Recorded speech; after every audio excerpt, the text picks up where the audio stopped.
Hello friends, good morning. कैसे हैं आप लोग? आई होप कि अच्छे होंगे। आज का सेशन बिहार दरोगा प्रैक्टिस सेट 7 होगा। 1 to 6 हम लोग सॉल्व कर चुके हैं, देख चुके हैं। आप में से जो भी नहीं देखे हैं, डिस्क्रिप्शन बॉक्स में लिंक मिल जाएगा या फिर प्लेलिस्ट में वीडियो मिल जाएगी, आप लोग ज़रूर देख लीजिए।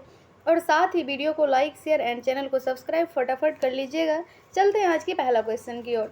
आज का जो पहला क्वेश्चन है, कौन सा राज्य अपने राज्य में एटालिन जल विद्युत परियोजना को स्थापित करने के प्रस्ताव को पारित किया है? यह किया है Arunachal Pradesh. Right answer C हो जाएगा। यह जो परियोजना है, इसके साथ साथ हम लोग एक दो पॉइंट्स और जान लें कि यह परियोजना दिबांग नदी पर स्थित है और यह जो है 3097 मेगावाट की यह परियोजना अरुणाचल प्रदेश में स्थापित करने की प्रस्ताव यह घोषणा की गई है। नेक्स्ट क्वेश्चन है क्वेश्चन नंबर 2। भारत के रक्षा मंत्री श्री राजनाथ सिंह को किस देश ने तेजस नामक सफ़ेद घोड़ा उपहार में दिया है? तेजस नामक सफ़ेद घोड़ा है, यह दिया है मंगोलिया। राइट आंसर ए हो जाएगा, मंगोलिया। अगर हम लोग मंगोलिया के राष्ट्रपति की बात करें तो वहाँ के जो राष्ट्रपति है उटकागिन खुरेलसुख है, उटकागिन खुरेलसुख। और भारतीय रक्षा मंत्री जो राजनाथ सिंह है उसको तेजस नामक घोड़ा उपहार में दिया है। और एक चीज़ और जान लेना है कि राजनाथ सिंह जो है मंगोलिया की यात्रा करने वाले पहले भारतीय रक्षा मंत्री है। नेक्स्ट क्वेश्चन है फ्रेंड्स, ये जो एक्स्ट्रा पॉइंट आप लोगों को सीखने को मिल रहा है, अगर आप लोगों को नहीं पता है तो आप लोग नोट डाउन कर सकते हैं। और आप में से एक फ्रेंड ने मैसेज किया था, कमेंट किया था कि उसको नोट डाउन करने के लिए या फिर लिखने के लिए, तो वो इतना लिखना पॉसिबल नहीं है। अगर आप लोगों को याद हो जा रहा है तो ठीक है, नहीं तो नोट डाउन कर लीजिए। नेक्स्ट है क्वेश्चन नंबर 3। सर्कल नामक नई सुविधा देने वाला सोशल मीडिया प्लेटफॉर्म है, यह है ट्विटर। राइट आंसर भी हो जाएगा, ट्विटर। नेक्स्ट क्वेश्चन है question number 4। Electronic bank guarantee, जिसको कि शॉर्ट में EBG भी बोलते हैं, इलेक्ट्रॉनिक बैंक गारंटी जारी करने वाला भारत का पहला बैंक कौन सा है? यह HDFC बन गया है। एक चीज़ और पता होगा कि भारत की जो सबसे बड़ी निजी बैंक है वह HDFC है और इसे इलेक्ट्रॉनिक बैंक गारंटी जारी करने की घोषणा की गई है। एक चीज़ और जान लें हम लोग कि HDFC की स्थापना कब हुई थी? HDFC की स्थापना जो है 1994 में हुई थी और मुख्यालय जो मुंबई में है। नेक्स्ट क्वेश्चन है क्वेश्चन नंबर 5। हाल के दिनों में चर्चा में रहा मून लाइटनिंग शब्द का संबंध किस क्षेत्र से है? हम लोग पहले ये जानेंगे कि मून लाइटनिंग शब्द किसके लिए यूज किया जाता है। यह जो है एक साथ दो कंपनी में काम करने वाले कर्मचारी को मून लाइटनिंग कहा जाता है। एक चीज़ सीखने को मिला और इसका जो राइट आंसर होगा रोजगार होगा। यह जो शब्द है रोजगार से संबंधित है, यानी कि राइट आंसर ए हो जाएगा। नेक्स्ट क्वेश्चन है एक्सरसाइज काकाडू। एक्सरसाइज काकाडू 2022 का आयोजन किन दो देशों के मध्य आयोजित किया गया? यह किया गया है भारत और ऑस्ट्रेलिया के मध्य। राइट आंसर सी हो जाएगा। यह एक क्या है? नौसेना अभ्यास है। नेक्स्ट क्वेश्चन है भारत की पहली नाइट स्काई सेंचुरी कहाँ स्थापित की जा रही है? यह लद्दाख में स्थापित की जा रही है। और ये क्यों किया जा रहा है? तो एस्ट्रो टूरिज्म को बढ़ावा देने के उद्देश्य से किया जा रहा है। और एक चीज़ हम लोग देखेंगे कि लद्दाख के जो नए उपराज्यपाल है कौन है? तो BD मिश्रा है। नेक्स्ट क्वेश्चन है क्वेश्चन नंबर 8। पद्मश्री पुरस्कार से सम्मानित रामचंद्र मांझी का हाल ही में निधन हुआ, उनका संबंध किस क्षेत्र से था? इनका जो संबंध है लोक नर्तक से था। राइट आंसर ए हो जाएगा। रामचंद्र मांझी के बारे में कहा जाए तो भोजपुरी लोक नर्तक रामचंद्र मांझी का हाल ही में 97 वर्ष यानी कि 97 वर्ष की आयु में निधन हो गया है। जैसे कि क्वेश्चन में दिया हुआ है पद्मश्री पुरस्कार, तो पद्मश्री पुरस्कार 2021 में दिया गया था और 2017 में संगीत नाटक अकादमी पुरस्कार भी रामचंद्र मांझी को दिया गया था। नेक्स्ट क्वेश्चन है हाल ही में अर्जुन अवार्ड जीतने वाले पहले भारतीय क्रिकेटर का निधन हो गया, उनका नाम है सलीम दुर्रानी। फ्रेंड्स, आप लोगों के लिए क्वेश्चन है, इससे पहले मैं पिछली वीडियो में 2-3 वीडियो में बताई हूँ कि अर्जुन अवार्ड में कितने रुपये दिए जाता है। ये हम बता चुके हैं। आप लोग अगर वीडियो देखे होंगे तो आप लोगों को पता होगा और आप लोग इसका आंसर कमेंट बॉक्स में ज़रूर दीजिएगा। नेक्स्ट क्वेश्चन है क्वेश्चन नंबर 10। विश्व चैंपियनशिप में 2 पदक जीतने वाली पहली भारतीय महिला पहलवान कौन बनी है? यह बनी है विनेश फोगाट। इसका जो राइट आंसर बी हो जाएगा, विनेश फोगाट। नेक्स्ट क्वेश्चन है, हाल के दिनों में चर्चा में रहा लेवर कप का संबंध किस खेल से? यहाँ लेवर कप का संबंध पूछा है। यह जो है टेनिस से संबंध है। राइट आंसर ए हो जाएगा, टेनिस। और यूरोपीय देशों में प्रचलित है। डेविस कप का संबंध जो है टेनिस से या यूरोपीय देशों में प्रचलित है। नेक्स्ट क्वेश्चन है 12, G20 2022 की अध्यक्षता किस देश ने की? यहाँ पे ध्यान देने वाला बात है कि 2022 पूछा है, ना कि 2023 पूछा है। G20 2022 की जो अध्यक्षता है यह इंडोनेशिया में किया गया है। अगर 2023 की पूछती तब होता भारत। 2022 में तो इंडोनेशिया में किया गया है। अगर देखा जाए कि भारत के तरफ से कौन भाग लिया था, तो भारत की ओर से प्रधानमंत्री नरेंद्र मोदी ने इस आयोजन में शामिल हुआ था। और 2023 में तो इंडिया में हो रहा है। 2024 में अगर पूछा जाए तो ब्राज़ील हो जाएगा, और 2025 में पूछा जाए तो साउथ अफ्रीका में होगा। नेक्स्ट क्वेश्चन है question number 13, world air quality report 2021 के अनुसार सबसे प्रदूषित देश कौन है? सबसे प्रदूषित देश पूछा है, ना कि राजधानी। तो सबसे प्रदूषित देश जो है बांग्लादेश है।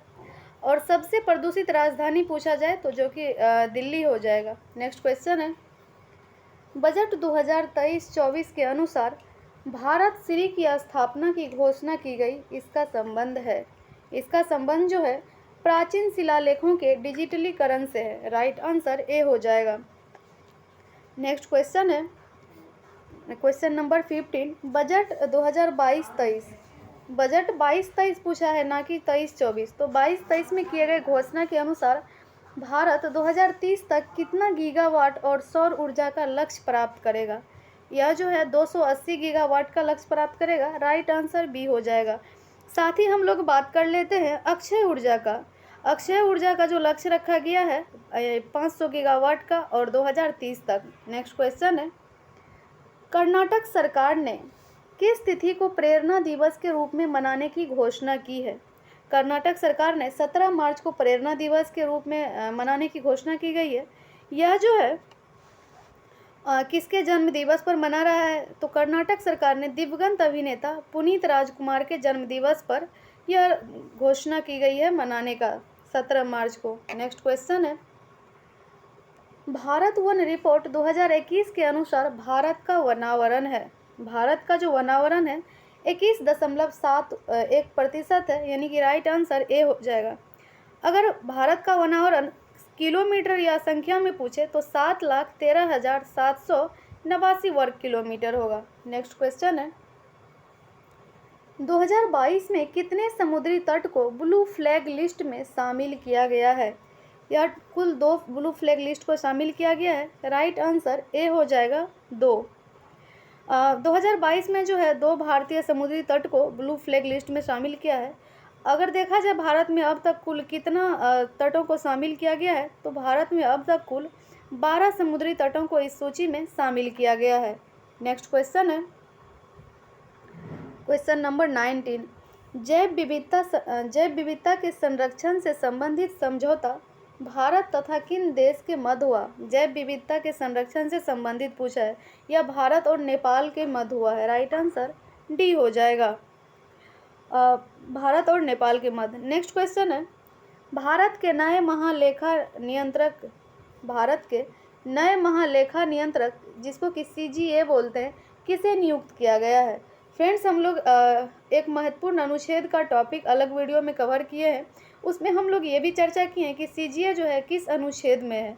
तो आप लोग अगर वीडियो देखे होंगे तो आप लोग कमेंट बॉक्स में इसका आंसर ज़रूर बताइएगा।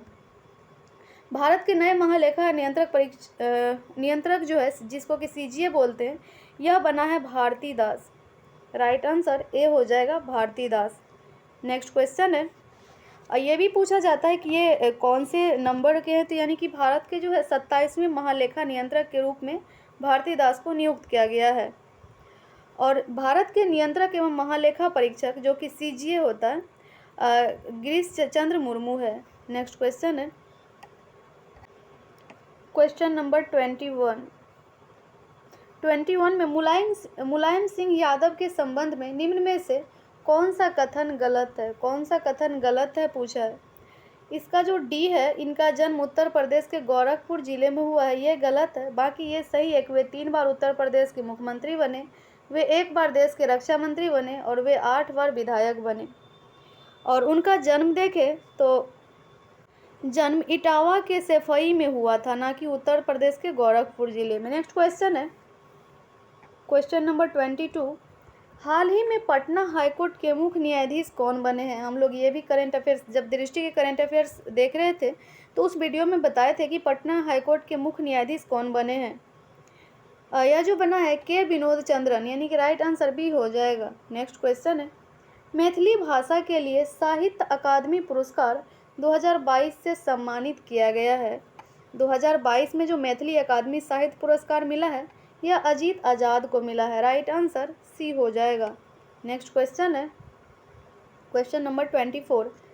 95वां ऑस्कर पुरस्कार के तहत सर्वश्रेष्ठ अभिनेता का अवार्ड किसने जीता है? सर्वश्रेष्ठ अभिनेता का अवार्ड जो है एनी एर्नोक्स जीता है, यानी कि राइट आंसर, एक मिनट फ्रेंड्स, इसका ब्रेंडन फ्रेजर हो जाएगा। राइट आंसर इसका ए हो जाएगा, ब्रेंडन फ्रेजर। यह जो है 95वां ऑस्कर पुरस्कार से सर्वश्रेष्ठ अभिनेता का खिताब ब्रेंडन फ्रेजर को मिला है। यह खिताब जो है उसको किस फिल्म के लिए दिया गया है ये भी पूछा जाता है। यह उनकी फिल्म है द व्हेल के लिए दिया गया है, द व्हेल। नेक्स्ट क्वेश्चन है साहित्य के क्षेत्र में किसे नोबेल पुरस्कार 2022 से सम्मानित किया गया है? साहित्य के क्षेत्र में इसका जो राइट आंसर होगा ये हो जाएगा एनी एर्नोक्स। इसका राइट आंसर एनी एर्नोक्स होगा। नेक्स्ट क्वेश्चन है एनी एर्नोक्स कहाँ के हैं? तो ये फ्रांस के हैं और साहित्य के क्षेत्र में नोबेल पुरस्कार चुना गया है। यह पुरस्कार जो है साहस और नैदानिक तीक्ष्णता के लिए दिया जाता है। नेक्स्ट क्वेश्चन है पैडा पद्धति क्या है? पैडा पद्धति जो है एक जंगल काटकर सूखने छोड़ना होता है, यानी कि राइट आंसर जो है बी हो जाएगा, जंगल काटकर सूखने छोड़ना। नेक्स्ट क्वेश्चन है महादेव पहाड़ी किसका भाग है? महादेव पहाड़ी जो है यह सतपुड़ा का भाग है, यानी कि राइट आंसर बी हो जाएगा, सतपुड़ा।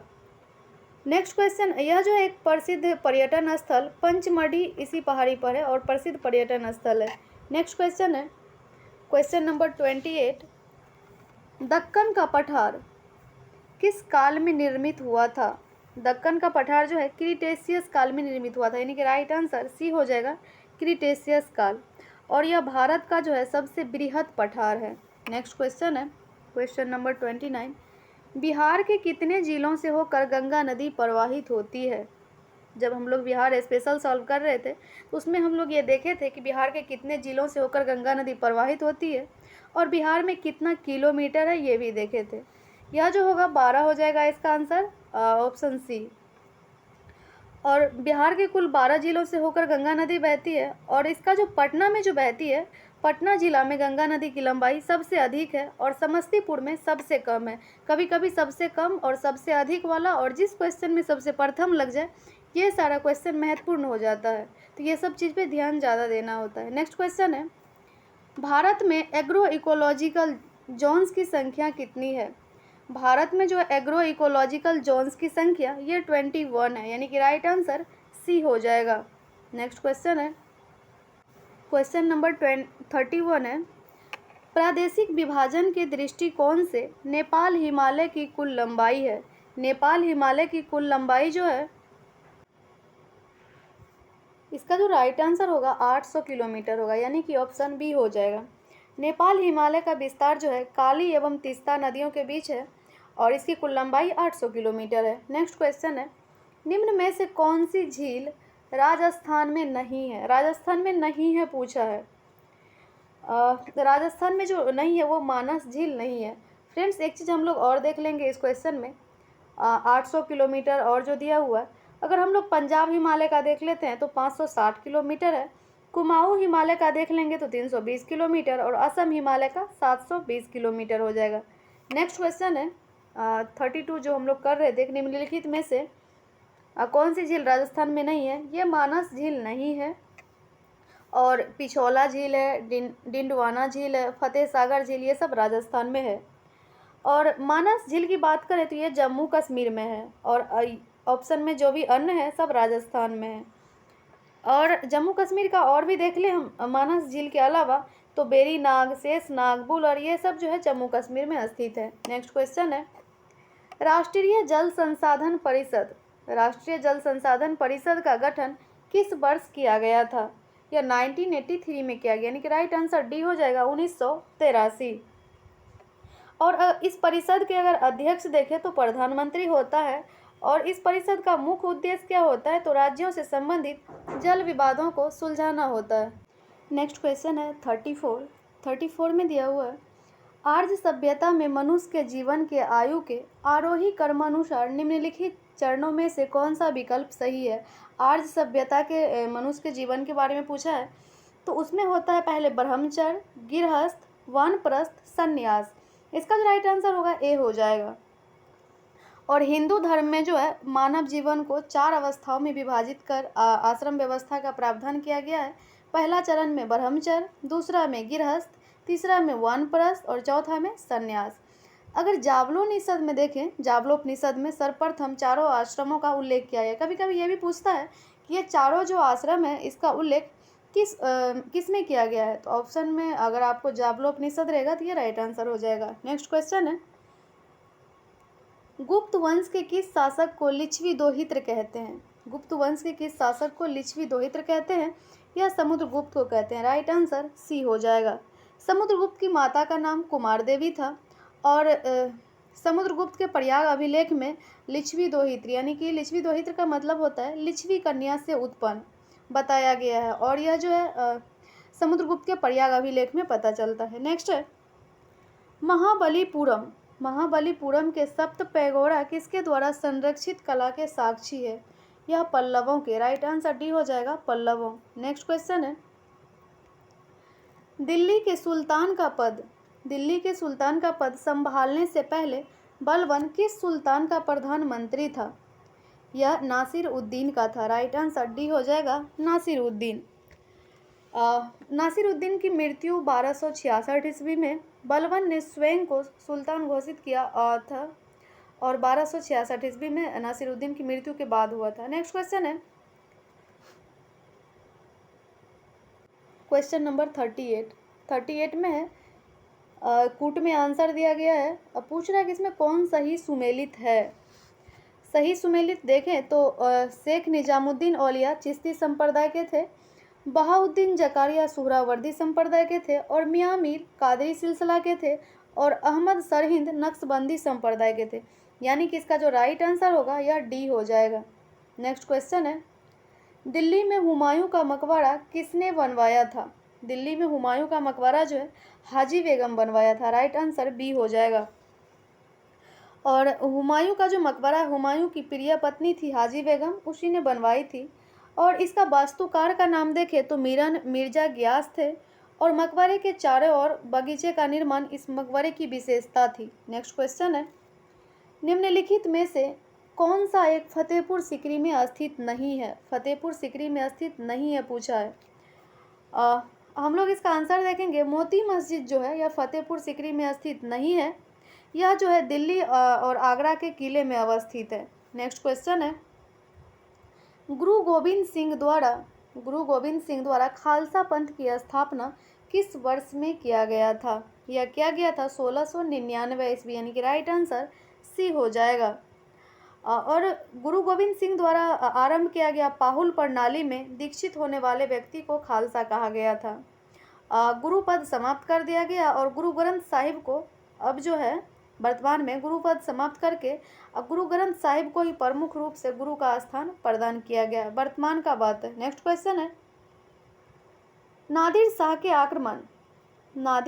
आक्रमण के समय दिल्ली का, एक मिनट फ्रेंड्स, दिल्ली का शासक निम्नलिखित में से कौन था? यह था मोहम्मद शाह, यानी कि राइट आंसर ए हो जाएगा, मोहम्मद शाह। नादिर शाह आक्रमण कब किया था? 1739 ईस्वी में।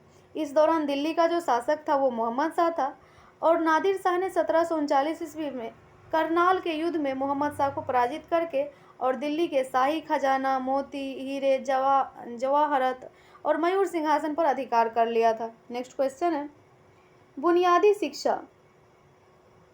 नेक्स्ट क्वेश्चन जो है बुनियादी शिक्षा का विचार सबसे पहले किसने प्रस्तुत किया था? यह प्रस्तुत किया था महात्मा गांधी, यानी कि राइट आंसर सी हो जाएगा, महात्मा गांधी। नेक्स्ट क्वेश्चन है क्वेश्चन नंबर 44। निम्न ब्रिटिश व्यक्तियों में से किसने स्वीकार किया था कि 1857 का विद्रोह एक राष्ट्रीय विद्रोह था? यह किया था डिजरेली ने, राइट आंसर बी हो जाएगा, डिजरेली। और इस विद्रोह में जो है वीडी सावरकर ने भारत को प्रथम स्वतंत्रता संग्राम की संज्ञा दी थी। नेक्स्ट है कौन से गोलमेज सम्मेलन में महात्मा गांधी ने भाग लिया था? आई होप कि ये क्वेश्चन का आंसर सबको पता होगा कि द्वितीय गोलमेज सम्मेलन 1931 में महात्मा गांधी ने भाग लिया था। और महात्मा गांधी किस जहाज़ से वहाँ गए थे? तो SS राजपूताना नामक जहाज़ से द्वितीय गोलमेज सम्मेलन ब्रिटेन गए थे। नेक्स्ट क्वेश्चन है द्वितीय गोलमेज सम्मेलन में उपस्थित होने के लिए ब्रिटेन गए थे। नेक्स्ट है 46। संविधान बनाते समय निम्नलिखित में से कौन सा आदर्श प्रस्तावना में शामिल नहीं किया गया था? शामिल नहीं किया गया था, यह समाजवादी शामिल नहीं किया गया था। जैसे कि पता होगा स्वतंत्रता, समता और न्याय शामिल था। समाजवादी शब्द जो है 42वें संविधान संशोधन 1936 द्वारा इसमें जोड़ा गया। नेक्स्ट क्वेश्चन है संपत्ति के अधिकार को मौलिक अधिकारों की सूची से किसके शासनकाल के दौरान हटाया गया था? यह हटाया गया था मोरारजी देसाई सरकार के शासनकाल में, राइट आंसर बी हो जाएगा। संपत्ति के अधिकार को जो मौलिक अधिकार की सूची से 44वें संविधान संशोधन के द्वारा 44वां संविधान संशोधन 1978 में हुआ था, तो 1978 में हटा दिया गया था। उस समय जो था मोरारजी देसाई के नेतृत्व में जनता पार्टी की सरकार अस्तित्व में थी और मूल संविधान में संपत्ति का अधिकार जो है अनुच्छेद 31 में था, अब हटाकर उसको 301 में कर दिया गया है। नेक्स्ट क्वेश्चन है 300 क में, यानी नेक्स्ट क्वेश्चन है पहले वित्त आयोग का गठन हुआ था। पहले वित्त आयोग का गठन जो हुआ था यह 1951 में हुआ था, राइट आंसर बी हो जाएगा। भारत का पहला वित्त आयोग जो 1951 में भारत के राष्ट्रपति द्वारा 1952 से 57 की अवधि के लिए नियुक्त किया गया था और इसकी अध्यक्षता जो है केसी नियोग ने की थी। नेक्स्ट क्वेश्चन है भारत के राष्ट्रपति के पास आपात अधिकार है। भारत के राष्ट्रपति के पास आपात अधिकार है, यह 3 प्रकार के, डी होगा आंसर, 3 प्रकार के। कौन कौन? प्रथम है अनुच्छेद 352 के तहत राष्ट्रीय आपातकाल, और दूसरा है 356 के तहत, अनुच्छेद 356 के तहत राज्य में राष्ट्रीय शासन राष्ट्रपति शासन, राज्य में राष्ट्रपति शासन, और अनुच्छेद 360 के तहत वित्तीय आपातकाल। आप लोगों के लिए एक क्वेश्चन है जो कि मैं पहले वीडियो में बता चुकी हूँ कि अभी तक बिहार में कितनी बार राष्ट्रपति शासन लग चुका है। नेक्स्ट क्वेश्चन है भारत में सरकार की संसदीय प्रणाली कहाँ से ग्रहण की गई? यह ग्रहण किया गया ब्रिटिश संविधान से, राइट आंसर सी हो जाएगा। नेक्स्ट क्वेश्चन है लोकसभा में किसी विधेयक को धन विधेयक के रूप में प्रमाणित कौन करता है? यह करता है लोकसभा, राइट आंसर इसका लोकसभा अध्यक्ष, यानी कि डी हो जाएगा, लोकसभा अध्यक्ष।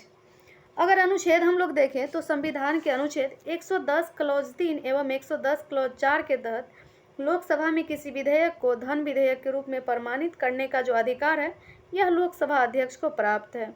नेक्स्ट क्वेश्चन है भारत के संविधान की कौन सी अनुसूची राज्यसभा में सीटों के बंटवारे का निर्धारण करती है? कौन सा अनुसूची पूछा है? यह चौथी अनुसूची बंटवारे करता है, राइट आंसर बी हो जाएगा, चौथी अनुसूची। अगर हम लोग तीसरी अनुसूची में देखें तो तीसरी अनुसूची में शपथ की बात की गई है, और 5वीं अनुसूची में देखें तो अनुसूचित क्षेत्रों और अनुसूचित जनजातियों क्षेत्रों के प्रशासन एवं नियंत्रण के बारे में उपबंध है। और 6ठी अनुसूची देखें तो 6ठी अनुसूची में असम, मेघालय, त्रिपुरा और मिजोरम, यानी कि 4 राज्य के जनजातीय क्षेत्रों के प्रशासन के बारे में उपबंध है। नेक्स्ट क्वेश्चन है क्वेश्चन नंबर 53। उच्चतम न्यायालय के सेवानिवृत्त न्यायाधीशों के लिए कहाँ पर वकालत करने की मनाही है? कहाँ पर वकालत करने की मनाही है? यह भारत के किसी भी न्यायालय में, राइट आंसर बी हो जाएगा, भारत के किसी भी न्यायालय में। अनुच्छेद 124 क्लॉज 7 में कहा गया है कि उच्चतम न्यायालय का न्यायाधीश भारत के राज्य क्षेत्र के भीतर किसी भी न्यायालय के समक्ष प्रैक्टिस नहीं करेगा। नेक्स्ट क्वेश्चन है क्वेश्चन नंबर 54। निम्नलिखित में से किस समिति की रिपोर्ट में लोकपाल और लोकायुक्त संस्थाओं की स्थापना की सिफारिश की गई थी? यह किया गया था प्रथम प्रशासनिक सुधार समिति में। राइट आंसर ए हो जाएगा। और लोकायुक्त संस्थाओं की स्थापना की सिफारिश भी की थी। नेक्स्ट क्वेश्चन है क्वेश्चन नंबर 55। भारतीय संविधान के किस अनुच्छेद में मुख्यमंत्री के कार्यों को परिभाषित किया गया है?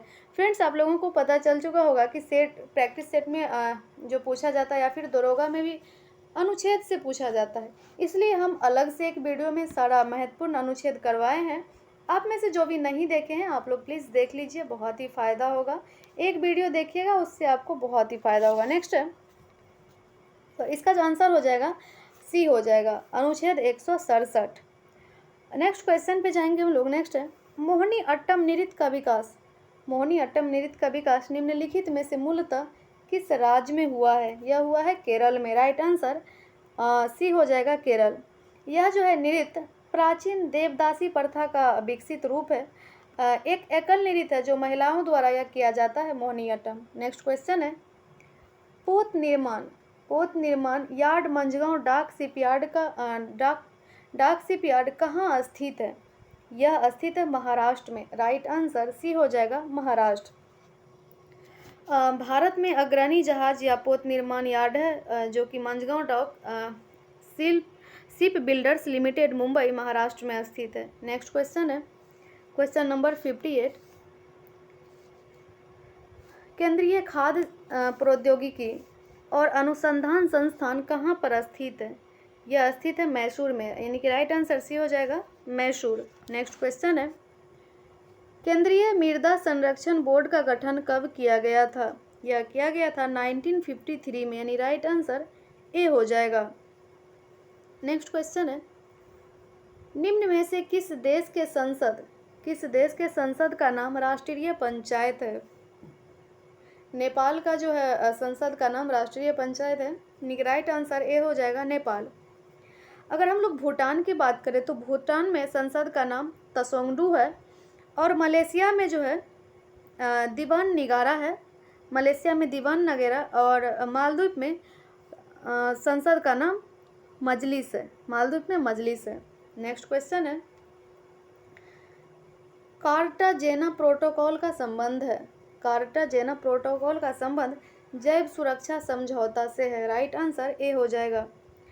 और इसका जो संबंध है, यानी कि इसका स्वीकार कब किया गया है इसे, कार्टाजेना प्रोटोकॉल को, तो 29 जनवरी 2000 को स्वीकार किया गया तथा 11 सितंबर 2003 से लागू हुआ। नेक्स्ट क्वेश्चन है गैस जो धान के खेत में उत्सर्जित होती है तथा भूमि के तापमान में वृद्धि करती है वह मीथेन है। राइट आंसर डी हो जाएगा, मीथेन। धान के खेत, कोयले की खदानें या घरेलू पशु वातावरण में मीथेन उत्सर्जन का स्रोत है। और मीथेन पृथ्वी के वायुमंडल में पाए जाने वाली एक ग्रीन हाउस गैस है। नेक्स्ट क्वेश्चन है जलवायु परिवर्तन का कारण है। जलवायु परिवर्तन का कारण जो है ग्रीन हाउस गैस है, ओजोन परत का क्षरण है, प्रदूषण है, यानी कि इसका राइट आंसर जो होगा डी हो जाएगा, तीनों है। नेक्स्ट क्वेश्चन है विश्व जैव विविधता दिवस कब मनाया जाता है? विश्व जैव विविधता दिवस जो है 22 मई को मनाया जाता है। राइट आंसर ए हो जाएगा। संयुक्त राष्ट्र ने 22 मई को अंतर्राष्ट्रीय जैव विविधता दिवस घोषित किया है। नेक्स्ट क्वेश्चन है क्वेश्चन नंबर 65। निम्नलिखित राज्यों में से किसने भारत की सबसे बड़ी अंतर्देशीय लवणीय आर्द्र भूमि है? यानी कि भारत में से किसने भारत की सबसे बड़ी अंतर्देशीय लवणीय आर्द्र भूमि है? यह है गुजरात। राइट आंसर ए हो जाएगा, गुजरात। और दूसरा स्थान पे देखें तो दूसरा स्थान पे आंध्र प्रदेश हो जाएगा। नेक्स्ट क्वेश्चन है 66। इसमें है निम्नलिखित में से किस राशि के निम्नलिखित में से किस राशि के लिए कोई मात्रक नहीं है? आपको पता होगा कि आपेक्षिक घनत्व के लिए कोई मात्रक नहीं है। और घनत्व का देखें तो किलोग्राम प्रति मीटर क्यूब हो जाएगा। और संवेग का किलोमीटर प्रति सेकंड होता है और बल का जो है न्यूटन होता है, लेकिन आपेक्षिक घनत्व का कोई मात्रक नहीं होता है। इसका राइट आंसर डी हो जाएगा। नेक्स्ट क्वेश्चन है 67। निम्नलिखित में से किस मामले में कोई कार्य नहीं होता है? कोई कार्य नहीं होता। यह एक गधा अपनी पीठ पर वजन लेकर चल रहा है, इसका कोई कार्य नहीं होता है। नेक्स्ट है, क्योंकि ये इसका इसलिए नहीं होता कि वस्तु का विस्थापन लगने वाले बल की दिशा के लंबवत है। नेक्स्ट क्वेश्चन है 68। किसी संकुचित स्प्रिंग में समान लंबाई के स्प्रिंग से अधिक ऊर्जा होती है, क्योंकि स्प्रिंग संकुचित होने के कारण इसमें निम्न में से कौन सी ऊर्जा निहित होती है? इसमें स्थितिज ऊर्जा निहित होती है, यानी कि राइट आंसर ए हो जाएगा। नेक्स्ट क्वेश्चन है निम्न में से किस समीकरण द्वारा संवेग की गणना की जाती है? संवेग की गणना की जाती है, यानी कि संवेग बराबर द्रव्यमान इंटू वेग का राइट आंसर भी हो जाएगा। संवेग बराबर द्रव्यमान इंटू वेग। किसी वस्तु का द्रव्यमान और वेग के गुणनफल को उस वस्तु का संवेग कहते हैं। और संवेग क्या है? एक सदिश राशि है। और संवेग का एसआई मात्रक क्या होता है? हम लोग ऊपर भी देखें, किलोमीटर प्रति सेकंड होता है। नेक्स्ट क्वेश्चन है जब पानी से भरे हुए बीकर में एक कॉर्क और कील को रखा जाता है तो कॉर्क तैरता है जबकि कील डूब जाती है, इसका कारण क्या है? इसका जो कारण है, लोहे की कील का घनत्व पानी के घनत्व से अधिक है। राइट आंसर बी हो जाएगा। और जब पानी से भरे हुए बीकर में कॉर्क को कील को रखा जाता है, कॉर्क और कील को, तो कॉर्क तैरती है जबकि कील डूब जाती है। क्यों? क्योंकि लोहे की कील का घनत्व पानी के घनत्व से अधिक होता है। नेक्स्ट क्वेश्चन है निम्नलिखित में से कौन सी विद्युत चुम्बकीय तरंगे नहीं है? विद्युत चुम्बकीय तरंगे नहीं है। यह जो है अल्ट्रासाउंड, यह विद्युत चुम्बकीय तरंगे नहीं है। रेडियो, माइक्रोवेव और इंफ्रारेड विद्युत चुम्बकीय तरंग है। अल्ट्रासाउंड को ही प्रासरब बोला जाता है, तो अल्ट्रासाउंड तरंगे जो है विद्युत चुम्बकीय तरंग नहीं है, पता चल गया। यह विद्युत चुम्बकीय विकिरण शून्य एवं अन्य माध्यमों से स्वयं प्रसारित तरंग होती है। इसे प्रकाश भी कहा जाता है, किंतु वास्तव में प्रकाश विद्युत चुम्बकीय विकिरण का एक छोटा सा भाग है। नेक्स्ट क्वेश्चन है निम्नलिखित में से कौन सा कथन सत्य है? ध्वनि का वेग होता है। ध्वनि का वेग होता है सर्दियों की तुलना में गर्मियों से अधिक, यानी कि राइट आंसर डी हो जाएगा। नेक्स्ट क्वेश्चन है ध्वनि की चाल अगर देखें कि वायु में 1 डिग्री सेंटीग्रेड या सेल्सियस ताप बढ़ने पर ध्वनि की चाल जो है 0.61 मीटर पर सेकेंड से बढ़ जाती है। और ध्वनि तरंगों का वेग जो है सबसे कम गैसों में और सबसे अधिक ठोसों में होती है। यह क्वेश्चन कई बार पूछ चुका है कि ध्वनि तरंगों का वेग सबसे अधिक किस में होता है? तो ठोस में, सबसे कम गैस में। नेक्स्ट क्वेश्चन है जब प्रकाश एक सघन माध्यम से विरल माध्यम में प्रवेश करता है तो इसकी गति पर क्या प्रभाव पड़ता है? इसकी गति जो है बढ़ जाती है, यानी कि राइट आंसर ए हो जाएगा। नेक्स्ट क्वेश्चन है किसी यौगिक की सबसे छोटी संभव इकाई क्यों कहा जाता है? किसी यौगिक की सबसे छोटी संभव इकाई जो है क्यों कहा जाता है? तो यह अणु, एक मिनट फ्रेंड्स, छोटी संभव इकाई को क्यों नहीं क्या कहा जाता है, ये पूछा है कि क्या कहा जाता है, सॉरी, इसे जो है अणु कहा जाता है। राइट आंसर ए हो जाएगा, अणु। नेक्स्ट क्वेश्चन है क्वेश्चन नंबर 75। निम्नलिखित में से कौन सी अधातु है जो तरल अवस्था में मौजूद है? जो तरल अवस्था में मौजूद है पूछा, यह जो है ब्रोमीन है। राइट आंसर डी हो जाएगा। ब्रोमीन क्या होता है? तो सामान्यतः पर एकमात्र अधातु है जो द्रव अवस्था में रहती है।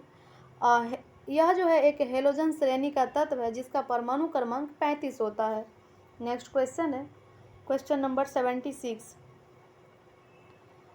समान रासायनिक गुण वाले दो तत्वों के लिए निम्नलिखित में से कौन सा विकल्प सही है पूछा है। तो इसका राइट आंसर होगा ए होगा। तत्वों में संयोजी इलेक्ट्रॉनों की संख्या समान होगी और बाकी जो है ये गलत होगा।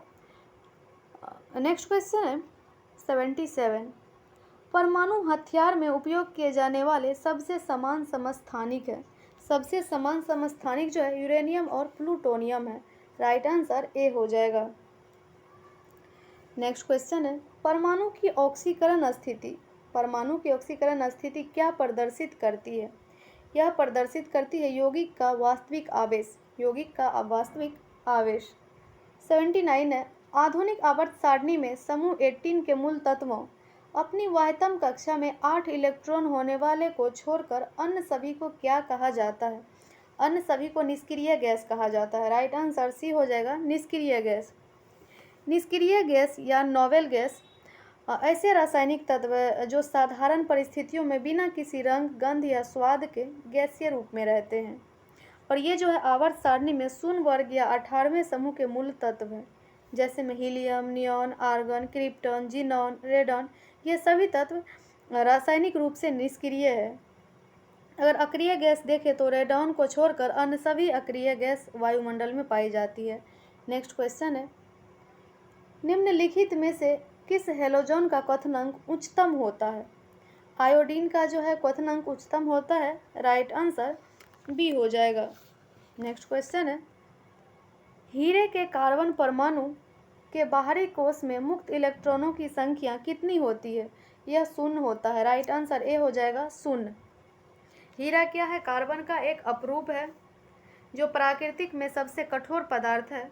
इसमें उपस्थित चारों इलेक्ट्रॉन जो है सह संयोजी बंध द्वारा बंधे होते हैं। नेक्स्ट क्वेश्चन है, ऑक्सीजन की उपस्थिति में अयस्कों को गर्म करने की क्रिया को कहा जाता है? गर्म करने की क्रिया को भंजन कहा जाता है। राइट आंसर डी हो जाएगा। नेक्स्ट क्वेश्चन है, टॉक्सिकोलॉजी। टॉक्सिकोलॉजी जो है टॉक्सिकोलॉजी में निम्न में से किसका अध्ययन किया जाता है? यह अध्ययन किया जाता है जहर या विष का। राइट आंसर ए हो जाएगा, जहर या विष। नेक्स्ट क्वेश्चन है 84 में मानव शरीर का सबसे बड़ा अंग। मानव शरीर का सबसे बड़ा अंग निम्नलिखित में से कौन सा? आई होप ये सबको पता होगा। मानव शरीर का जो सबसे बड़ा अंग होता है त्वचा होता है। त्वचा जो है यह शरीर का बाह्य आवरण होता है। इसे एपिडर्मिस भी कहा जाता है।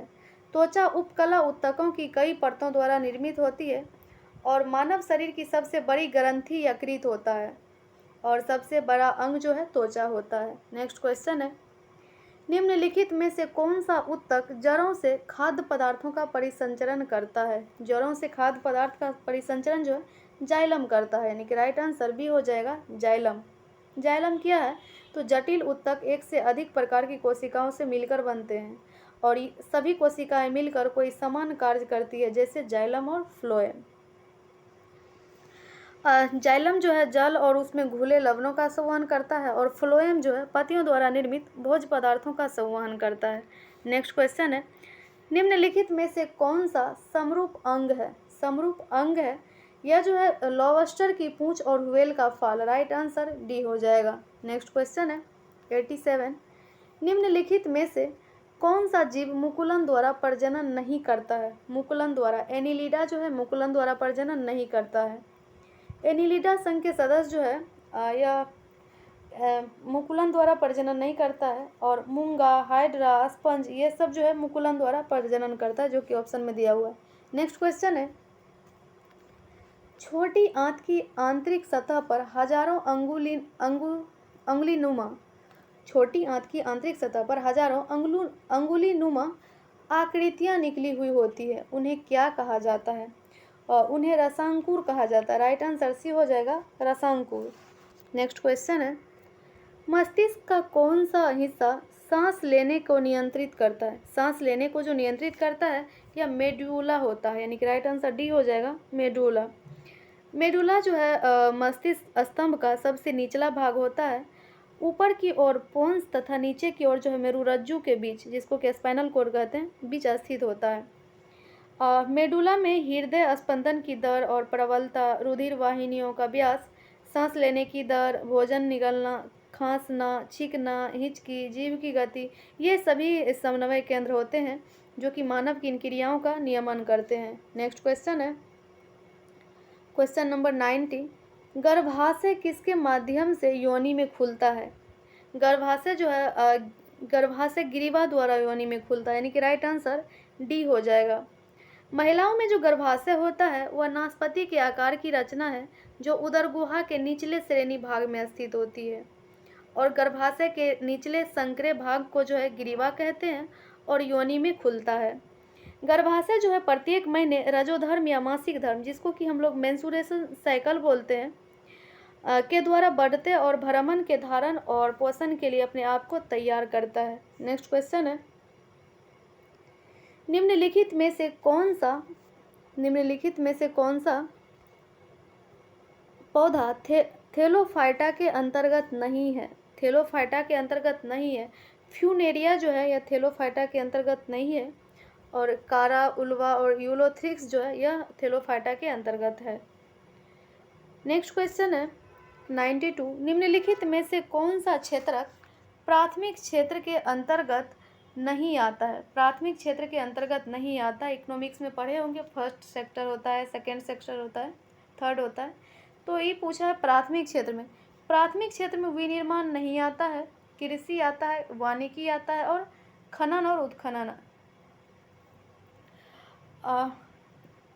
अर्थव्यवस्था का जो यह क्षेत्र है प्रत्यक्ष रूप से पर्यावरण पर निर्भर होती है, और इन गतिविधियों का संबंध जो है भूमि, जल, वनस्पति और खनिज जैसे प्राकृतिक संसाधनों से है। अगर प्राथमिक क्षेत्र की बात करें तो उसमें कृषि आता है, वानिकी आता है, मत्स्य पालन आता है, पशुपालन आता है, खनन और उत्खनन आता है। और अगर विनिर्माण की बात करें तो ये जो है द्वितीयक क्षेत्र में आता है। नेक्स्ट क्वेश्चन है, प्रथम पंचवर्षीय योजना निम्नलिखित में से किस मॉडल पर आधारित थी? यह हेराल्ड डोमर मॉडल पर आधारित थी। राइट आंसर ए हो जाएगा। साथ में ये भी पता चलना चाहिए प्रथम पंचवर्षीय योजना का समय अवधि कितना था? तो 1951 से 56 था। और इस योजना का मुख्य उद्देश्य क्या था? तो अर्थव्यवस्था के संतुलन विकास की प्रक्रिया आरंभ करना था, और इस योजना में जो है कृषि को उच्च प्राथमिकता दिया गया था। नेक्स्ट क्वेश्चन है, मिशन इंद्रधनुष की शुरुआत कब हुई थी? यह दिसंबर 2014 में हुई थी। राइट आंसर ए हो जाएगा। नेक्स्ट क्वेश्चन है, मूल्यवर्धित कर, जिसको कि भेंट बोलते हैं, मूल्यवर्धित कर सबसे पहले किस राज्य में लागू किया गया था? यह सबसे पहले हरियाणा में लागू किया गया था।